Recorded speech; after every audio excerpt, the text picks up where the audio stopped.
الرجیم بسم اللہ الرحمن الرحیم۔ السلام علیکم ناظرین، میں حلیب مسفری پروگرام دی فوکس میں آپ کو خوش آمدید کہتے ہیں۔ آج 17 اکتوبر ہے، 12 ربیع الثانی، اور بدھ کا روز ہے۔ پروردگار کی بارگاہ میں دعا گو بھی ہوں اور امید بھی ہوں کہ پوری دنیا میں آپ جہاں کہیں بھی ہوں گے صدقے میں محمد والے محمد علیہ السلام کے خیر حافظ۔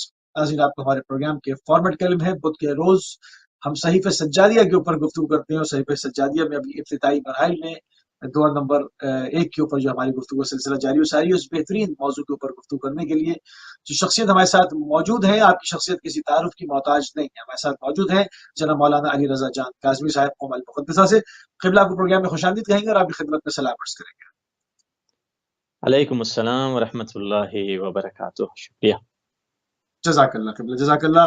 قبلہ صحیفہ سجادیہ کی پہلی دعا پر گفتگو کا سلسلہ جاری و ساری ہے۔ اس دعا میں امام کن حقائق کی جانب ہماری توجہات کو مبذول کروانا چاہتے ہیں، اس کے اوپر روشنی ڈالنا ہے۔ اعوذ باللہ من الشیطان اللعین الرجیم، بسم اللہ الرحمن الرحیم، الحمد للہ رب العالمین، بارئ الخلائق اجمعین، وصلی اللہ علی سیدنا محمد وآلہ الطیبین الطاہرین المعصومین، ولعنۃ اللہ علی اعدائہم اجمعین۔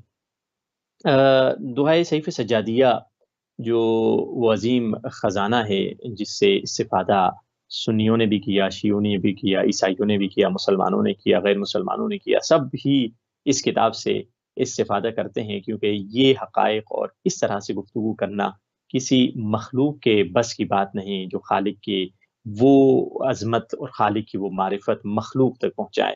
اب جس ٹکڑے تک ہم پہنچے ہوئے ہیں اس میں معصوم اس حقائق کی طرف توجہ دلوا رہے ہیں، فرما رہے ہیں جعل لکل روح منہم قوتا معلوما، کہ خدایا تو نے ہر جاندار، ہر جینے والے کے لیے ایک کھانے والی چیز معین کر دی کہ کون سی مخلوق کتنی کھائے گی، اور یہ معلوم ہے، یعنی یہ آلریڈی ڈیسائیڈڈ ہے کہ جب انسان پیدا ہوتا ہے وہ لکھا ہوتا ہے کہ یہ بچہ جو آج پیدا ہوا ہے یہ 250 کلو لیٹ سے گوشت کھائے گا، یہ 100 کلو چینی پیے گا، یہ اتنی چائے پیے گا، اتنا کھانا کھائے گا۔ مولا فرما رہے ہیں کہ خدایا تو نے ہر انسان کے لیے رزق جو ہے مقسوم اور معلوم معین کر دیا۔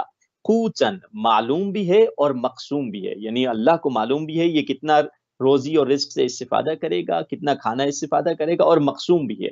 اور یہ جو چیز، جو کھانے پینے کی چیز اللہ نے تقسیم کی ہے، یہ کہاں سے آ رہی ہے؟ من رزق ہی، اس کے رزق کے کوٹے میں سے آ رہی ہے، اس کے رزق کے جسے کہا جائے اکاؤنٹ میں سے آ رہی ہے۔ اور پھر معصوم نے فرمایا اگلا جملہ وَلَا يَنْقُصُ مَنْ زَادَهُ نَاقِصٌ، اے خدایا یہ جو تو نے روزی لکھ دی ہے یہ نہ کوئی گھٹانے والا گھٹا سکتا ہے، وَلَا يَزِيدُ مَنْ نَقَصَ مِنْهُمْ زَائِدٌ، اور نہ ہی کوئی بڑھانے والا اس روزی کو بڑھا سکتا ہے، یعنی یہ وہ معین روزی ہے کہ کوئی اسے چینج نہیں کر سکتا، یہ لوہے محفوظ پہ لکھی ہوئی ہے۔ خدا جانتا ہے کہ یہ پیدا ہونے والا، یہ جینے والا شخص کتنا جیے گا، کتنے گھنٹے جیے گا، کتنی مرتبہ سانس لے گا، کتنی مرتبہ کھانا کھائے گا، کتنے گھنٹے سوئے گا، کتنی باتیں کرے گا، کتنا لوگوں کو فائدہ دے گا، یا کتنا لوگوں کو الٹا اس طرف سے دیکھا جائے کہ کتنا نقصان دے گا، کتنی تباہی کرے گا، کتنا ظلم کرے گا، کتنی قتل و غارت کرے گا، کتنے معصوم بچوں کو مارے گا، کتنی معصوم بچیوں کو مارے گا، ہر شے اللہ کے علم کے خزانے میں ہے۔ اور اگر انسان کو یہ پتہ چل جائے کہ میرا رزق معین ہے، کبھی اللہ کی وہ ایسی مخالفت نہیں کرے گا۔ مشکل یہی تھی کربلا میں شمر کی، مشکل یہی تھی عمر ابن سعد کی، مشکل یہی تھی خولی کی، مشکل یہی تھی یزید کی۔ انہوں نے یہ نہیں سمجھا کہ رزق جو اللہ نے دینا ہے وہی تمہیں ملنا ہے۔ کیا خولی کو مولا حسین کے قتل کے بعد زیادہ رزق مل گیا؟ نہیں۔ کیا شمر کو زیادہ رزق مل گیا؟ نہیں۔ کیا عمر سعد کو زیادہ رزق مل گیا؟ نہیں۔ بلکہ جب امام حسین کی شہادت کا موقع تھا، شمر مولا کے سینے پر تھا، مولا نے اس سے پوچھا کیا تو نہیں جانتا میں کون ہوں؟ کہا میں جانتا ہوں، آپ فرزند رسول ہیں، آپ نبی کے نواسے ہیں۔ مولا نے فرمایا کیوں میرے قتل میں شرکت کر رہے ہو؟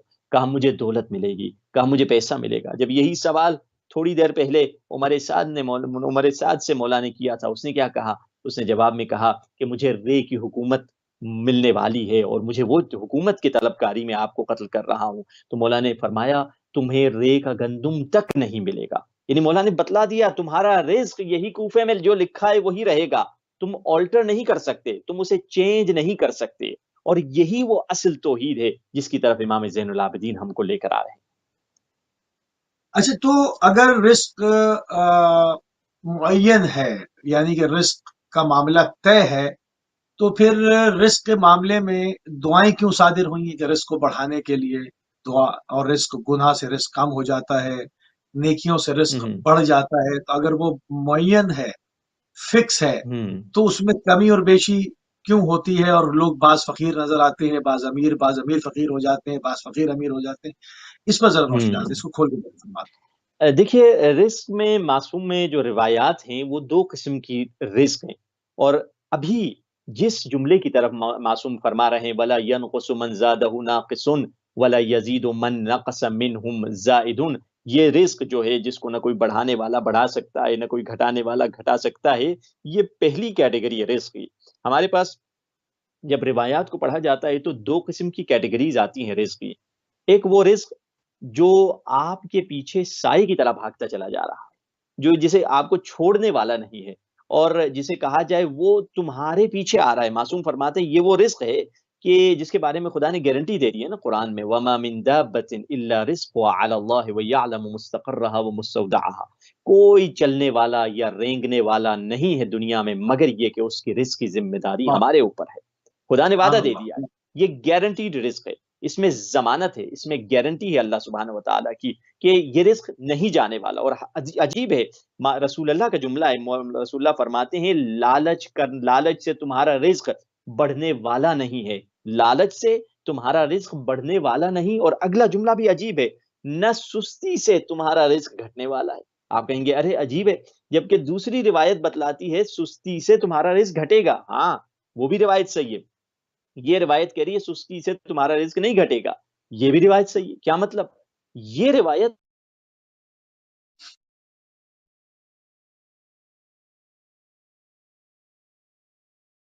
جی عظیم، فرمایا تھوڑی کہ بسم اللہ۔ ہماری آواز آ رہی ہے؟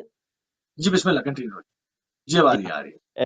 یہاں پہ رزق کی دو قسم کی کیٹیگریاں ہیں، ایک وہ کیٹیگری جس میں کوئی چینجنگ نہیں آتی، اس میں چاہے بندہ سست ہو چاہے وہ زیادہ محنت کرے، یہ کیٹیگری رزق کی بڑھنے والی نہیں، یہ وہی رہے گی جو ہے۔ ہاں، ایک اور کیٹیگری ہے جس میں اسباب آتے ہیں کہ کون سا سبب ہے رزق کو گھٹانے والا، کون سا سبب ہے رزق کو گھٹانے والا بڑھانے والا۔ جیسے آپ کو میں ایک واقعہ مولا امیر المومنین کا ہے۔ مولا مسجد میں جا رہے تھے، اندر مولا کو مسجد میں جانا تھا، ہاتھ میں سواری تھی، سواری سے اترے، ہاتھ میں سواری کا لجام تھا۔ تو ایک مرتبہ مولا نے ایک بندے کو دیکھا، کہا بلایا ادھر آؤ، کہا ذرا یہ میری سواری تھوڑی دیر کے لیے پکڑ کے رکھو، میں مسجد میں جاتا ہوں، نماز پڑھ کے واپس آتا ہوں اور تم سے یہ سواری لے لوں گا۔ اب تھوڑی دیر کے لیے اس نے سواری مولا کی پکڑی تو اس نے دیکھا مولا کے جو گھوڑا ہے اس پہ لجام بڑا اچھا ہے، جو گھوڑے کے منہ پہ لگاتے ہیں اور اس میں رسی لگی ہوتی ہے جس سے گھوڑے کو ہینڈل کیا جاتا ہے، تو کہا یہ نکال کے بیچ لیتا ہوں، بڑا اچھا ہے، اور اس نے چوری کر کے چلا گیا۔ مولا جب مسجد سے نکلنے لگے، راستے میں سلمان ملے، سلمان سے کہا سلمان یہ 2 درہم لے لو، اس بندے کو دے دو جس نے ہمارے لیے مزدوری کی ہے اور اس نے سواری کو پکڑ کے رکھا ہے۔ وہ حضرت سلمان جاتے ہیں، دیکھتے ہیں کوئی نہ بندہ ہے نہ کیا ہے، سواری وہاں ہے اور لجام بھی غائب ہے۔ آ کے مولا سے کہتا ہے مولا وہ تو وہ چور تھا جس کو آپ نے اپنی سواری پکڑائی تھی، وہ لجام لے کر بھاگ گیا۔ مولا نے کہا کوئی نہیں سلمان، تم اسی 2 درہم کو لے کر جاؤ بازار میں اور جا کے ایک نیا لجام لے کر آ جاؤ میرے لیے۔ تو سلمان جاتا ہے اور سلمان بازار میں دیکھتا ہے ایک بندہ کھڑا ہے بازار میں لجام بیچ رہا ہے، اور یہ وہی چور ہے۔ اب سلمان نے تو چور کو نہیں دیکھا تھا، سلمان نے کہا کتنے میں بیچو گے؟ اس نے کہا 2 درہم میں۔ کہا یہ 2 درہم لے لو، اور لجام واپس لے کر آ گئے اور مولا کو لا کے دی۔ مولا نے پوچھا سلمان کیا تم نے پہچانا بازار میں کون تھا؟ کہا مولا میں نہیں جانتا، میں تو پتہ نہیں، ایک بندہ تھا لجام بیچ رہا تھا۔ کہا یہ میری ہی لجام ہے اور یہ وہی چور تھا جو تم سے بیچ رہا تھا، اگر یہاں کھڑا رہتا اس کو 2 درہم ملتے، اور وہاں جو حلال گیا کی وجہ محنت کیا بھی 2 درہم ملے، یعنی دونوں صورتوں میں یہاں اس کی محنت کم لگتی اور اس کو 2 درہم مل جاتے، وہاں اس نے محنت زیادہ کی تب بھی 2 درہم ملے، یہاں اس کو حلال کے 2 درہم ملتے، وہاں اس کو حرام کے 2 درہم ملے۔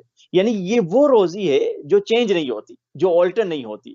اب اس میں یہ ہے کہ ہمارا اگر اللہ سبحانہ وتعالیٰ پر 100% یقین ہوگا، اور جو جملہ امام زین العابدین ہمیں بتلا رہے ہیں کہ تیری روزی نہ کوئی گھٹانے والا گھٹا سکتا ہے نہ کوئی بڑھانے والا بڑھا سکتا ہے، یہ اصل مولا کا وہ پیغام ہے جو اس دعا میں نظر آ رہا ہے۔ صحیح۔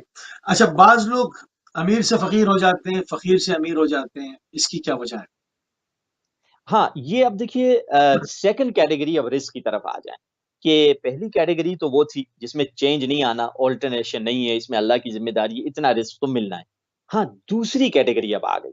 دوسری کیٹیگری یہ ہے کہ ہاں، اتنی ساری روایات ہمارے کتب میں ہیں کہ تم اگر اپنے پڑوس سے اچھا رفتار کرو گے تو تمہارا رزق بڑھے گا، اگر تم وضو کے ساتھ رہو گے تمہارا رزق بڑھے گا، اگر تم صلہ رحم کرو گے تمہارا رزق بڑھے گا، اگر تم والدین کے ساتھ نیکی کرو گے تمہارا رزق بڑھے گا۔ کئی دعائیں ہیں، کئی اذکار ہیں، کئی ایسی صورتیں ہیں، جیسے فرمایا سونے سے پہلے جو سورہ واقعہ پڑھے۔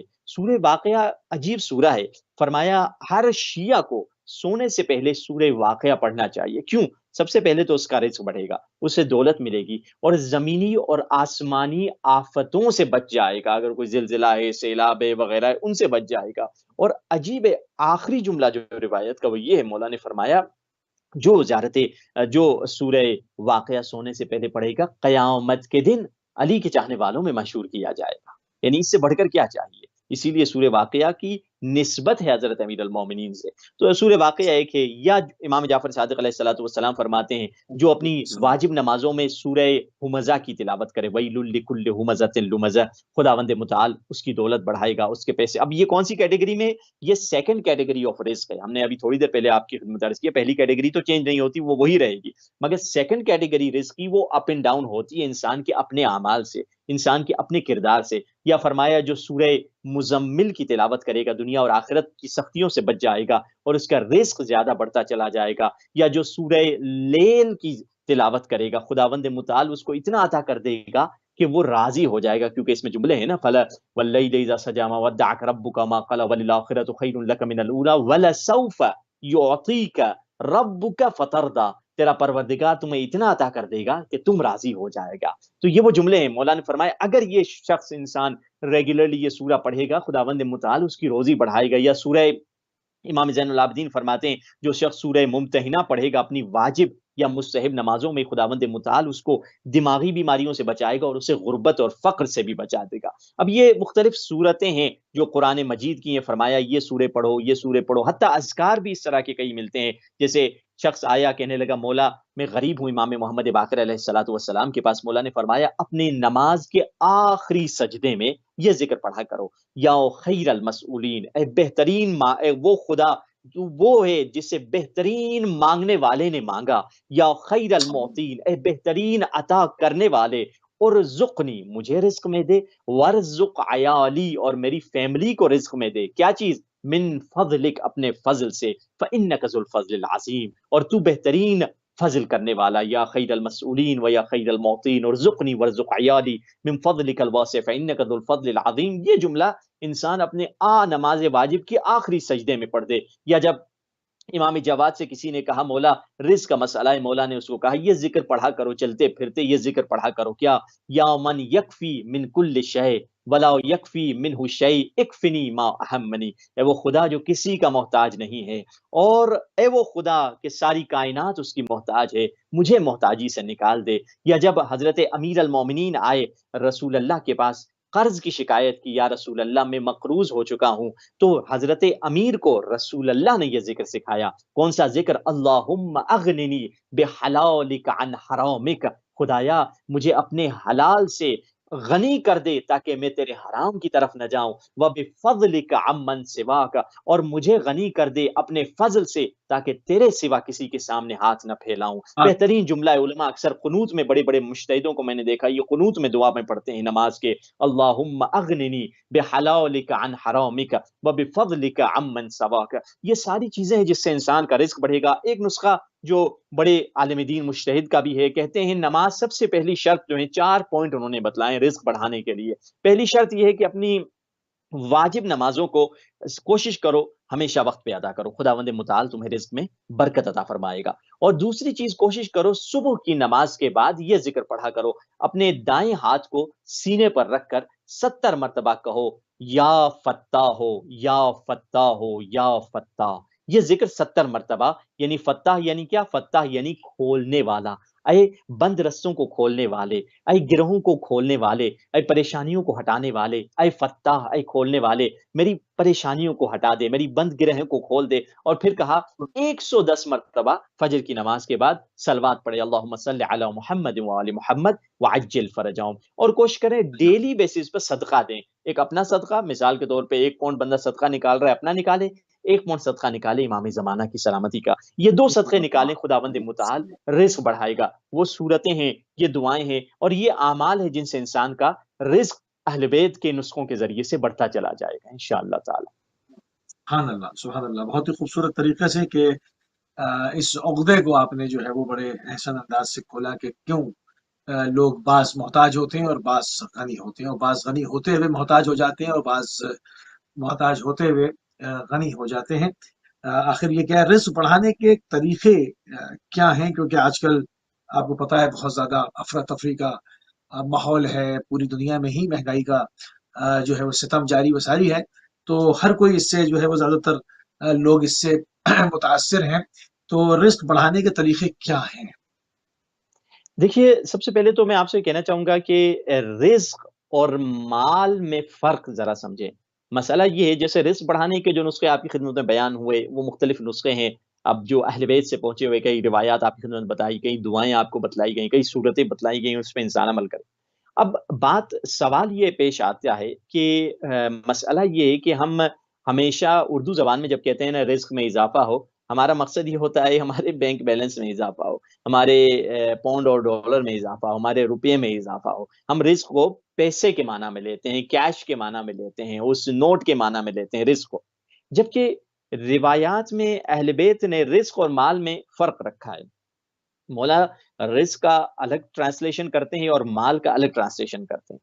مال وہ ہے جو تجوری میں آتا ہے، مال وہ ہے جو آپ کے بینک بیلنس میں آتا ہے، مال وہ ہے جو آپ کے شاید دسترخوان میں آتا ہے، مگر رزق الگ ہے۔ رزق اور مال میں فرق ہے۔ مثال کے طور پہ ایک بندہ ہے، اس کے 10 گھر ہیں لندن میں، ٹھیک ہے نا، 10 گھر کا مالک ہے مگر رزق میں اس کا ایک ہی گھر ہے۔ آپ پوچھیں گے کیا مطلب؟ 10 گھر ہیں مگر 9 گھر اس کے رزق میں نہیں ہیں، ایک گھر اس کا رزق میں۔ رزق میں کون سا گھر ہے؟ جس میں وہ رہتا ہے، جس کو وہ یوٹیلائز کرتا ہے، جس سے وہ استفادہ کرتا ہے، وہ اس کے رزق میں ہے وہ گھر، باقی 9 گھر کا مالک ہے۔ آپ دیکھیے کتنی دعائیں، آپ جیسے صحیفے سجادیہ اٹھائیے، کوئی بھی دعا اٹھائیں، اس میں یہ نہیں ملتا اللہم ملکنی، خدایا مجھے مالک بنا دے اس چیز کا، مجھے مالک بنا دے، نہیں، کہتے ہیں اللہم ارزقنی، خدایا مجھے رزق میں یہ شے عطا کر دے۔ ہم نے مالکیت کی کبھی دعا نہیں مانگی، کہیں نہیں ملتا خدایا مجھے اس چیز کا مالک بنا دے، نہیں، اللہم ارزقنی، خدایا بیوی بھی رزق میں دے، اولاد بھی رزق میں دے، پیسہ بھی رزق میں دے۔ حتیٰ یہاں تک کہ معصوم کے پاس ایک شخص آیا، کہنے لگا اب کچھ لوگ بیمار ہوتے ہیں، شیطان ہوتے ہیں، اور معصوم کے مقابلے میں آ جاتے ہیں، کہنے لگا آج میں امام معصوم چھٹے امام کو شرمندہ کروں گا۔ کیسے؟ کہا میں جاؤں گا سیب لوں گا اور معصوم سے کہوں گا کہ مولا یہ میرے رزق میں ہے یا نہیں ہے؟ اگر مولا کہہ دیں نہیں ہے تو میں کھا لوں گا، اگر مولا کہہ دیں ہاں تو میں کیا کر دوں گا؟ اس کو پھینک دوں گا، مولا کی بات کو الٹا ثابت کروں گا۔ تو کہنے لگا میں جا کے دیکھتا ہوں مولا ہاں کہیں گے یا نہیں کہیں گے، یہ 2 چیزیں ہوتی ہیں، اگر ہاں کہیں گے تو میں سیب کو پھینک دوں گا، تو میرے رزق دیکھے میرے رزق میں نہیں ہے، اگر نہیں کہیں گے تو میں کھا لوں گا، دیکھے میرے رزق میں ہے، الٹا کروں گا جو معصوم کہیں گے۔ تو ایک مرتبہ آ گیا، معصوم سے پوچھا مولا یہ بتائیے میرے رزق میں یہ سیب ہے یا نہیں ہے؟ اب معصوم ہے، عین اللہ نگاہیں ہیں اور اذن اللہ کان ہیں، مولا نے سنا اور نگاہ عین اللہ سے اٹھا کر اس کو دیکھا اور کہا، عجیب جملہ معصوم نے فرمایا، مولا نے فرمایا اگر یہ سیب تیرے حلق سے اتر جائے تو تیرے رزق میں ہے، اگر تیرے حلق سے نہیں اترتا تو تیرے رزق میں نہیں ہے۔ اب وہ ایسے تو نہیں کر سکتا کھائے اور پھر بعد میں حلق سے نکالے پھر واپس اندر ڈالے، یہ اس کے لیے ممکن نہیں تھا۔ یعنی مولا فرماتے ہیں وہ چیز جو تمہیں فائدہ دے رہی ہے وہ تمہارے رزق میں ہے، یہ نہیں کہ میں 250 میرے پاس گھر ہیں، پتہ نہیں 20 بنگلے ہیں، 400 گاڑیاں ہیں، فلاں چیز، یہ ساری چیزیں بیکار ہیں، یہ تمہارے رزق میں نہیں ہے، یہ تو تم کسی اور کا سامان اٹھا رہے ہو، کسی اور کے کولی بنے ہوئے ہو، آخر میں تمہارے بچوں کو یا تمہارے وارثوں کو یہ سب ملنے والا ہے، یہ کولی والا کام کر رہے ہو، خواہ زیادہ بوجھ اپنی پیٹھ پہ اٹھا رہے ہو جو تمہارے رزق میں ہے۔ جیسے ایک عربی میں مشہور شعر ہے، لیس الشرط ان یکون رزق مالا، کہ شرط یہ نہیں کہ رزق تیرا مال ہی ہو، وقد یکون الرزق خلقا او جمالا، کبھی کبھار اچھا اخلاق بھی رزق ہو جاتا ہے۔ وقد یکون رزقا عقلا راجحا، کبھی اچھی عقل بھی رزق ہو جاتی ہے، وزادہ الحلم جمالا وکمالا، کبھی حلم اور بردباری بھی رزق میں تبدیل ہو جاتی ہے، وقد یکون رزقا زوجا صالحا، کبھی کبھار اچھی بیوی یا اچھا شوہر بھی رزق میں آتا ہے، او قرابات کرامات علیا، کبھی اچھے رشتہ دار بھی رزق میں ملتے ہیں، وقد یکون رزقا علما نافعا، کبھی علم نافع بھی رزق میں آ جاتا ہے، مفید علم آپ کو مل گیا، وقد یکون الرزق اعمارا طویلا، کبھی کبھار لمبی عمریں بھی رزق میں آ جاتی ہیں، وقد یکون الرزق بالا ہادیا انما المرزوق من یہدأ بالہ، کبھی کبھار دل کا سکون بھی رزق میں آ جاتا ہے، وقد یکون رزقا طبعا خیرا، کبھی کبھار اچھی طبیعت بھی رزق میں آتی ہے، وقد یکون الرزق صوبا من التقی، کبھی کبھار تقوی کا لباس بھی رزق میں آ جاتا ہے، وقد یکون عرضا سالما،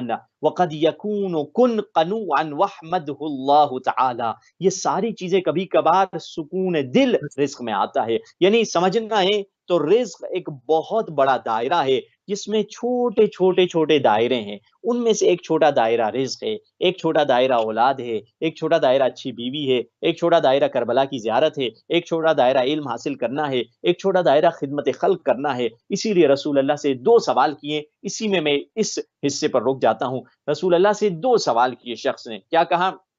یا رسول اللہ مجھے مال کثیر چاہیے، تو رسول نے جواب میں کہا سورہ واقعہ سونے سے پہلے پڑھو، پھر کہا یا رسول اللہ مجھے رزق چاہیے، رسول اللہ نے فرمایا ہمیشہ وضو کے ساتھ رہو، خدا تمہیں رزق عطا فرمائے گا، یعنی فرق ہوا، مال چاہیے تو سورہ واقعہ پڑھو، رزق یعنی ہر طرح کا رزق چاہیے تو ہمیشہ وضو سے رہو، اگر انسان یہ دونوں کو ساتھ میں کرے تو خداوند متعال اس کو ہر قسم کا رزق بھی عطا فرمائے گا اور دولت بھی عطا فرمائے گا۔ صحیح۔ اچھا، روایت اہل بیت علیہ السلام کی روشنی میں جو آپ نے ابھی فرمایا کہ رزق اور مال کو، اور رزق کے اندر کتنی چیزیں ہیں اور مال میں اس میں کیا فرق ہے، ان تمام چیزوں کے اوپر آپ نے روشنی ڈالی قبلہ، اس میں تھوڑا سی اس بات کو مزید جو ہے وہ آگے بڑھاتے ہیں اور اس کی کچھ شاخیں جو ہے وہ اور اس کے اندر اضافہ کرتے ہیں۔ رزق جو ہے وہ تقسیم شدہ ہے، مگر انسان کے اندر ایک چیز ہے کہ وہ حریص بھی ہے، لالچی بھی ہے، کیا یہ چیزیں ودیت کی گئی ہیں اور پھر حکم دیا گیا کہ اس سے اجتناب کرے، یا یہ معاشرے سے اڈاپٹ کر لیتا ہے؟ اس کی کیا وجہ ہے؟ دیکھیے انسان کا جیسے اب تقریباً کئی روایات کی روشنی میں ابھی آپ کے سامنے بیان کیا گیا کہ رزق اللہ کا مقسوم ہے، خدا دینے والا ہے، خدا نے گارنٹی اٹھائی ہے، ہاں تمہیں محنت کرنی ہے، محنت کرو گے اور حلال کی کمائی کماؤ گے اور صبر کے ساتھ جاؤ گے اور ہرس نہیں کرو گے، شرط یہ لالچ گریڈ انسان کو تباہ کر دیتی ہے، یہ وہی لالچ ہے جس نے ایک بھائی کو بھائی کا قاتل بنا دیا، حابیل و قابیل میں وہ لالچ تھی کہ مجھے اس کا مقام مل جائے، اور پھر اسی لالچ کی وجہ سے بھائی کا قاتل بن گیا۔ تو دیکھیے ہرس جو ہے خداوند متعال نے انسان کو کس لیے دی ہے؟ ہرس یہ ہے کہ انسان کوئی بھی صفت اللہ نے، جو اللہ سبحانہ و تعالیٰ نے انسان کو دی ہے، اس کا یوٹیلائزیشن 2 طرح کا ہوتا ہے، 2 طرح کا اس کا استعمال ہوتا ہے۔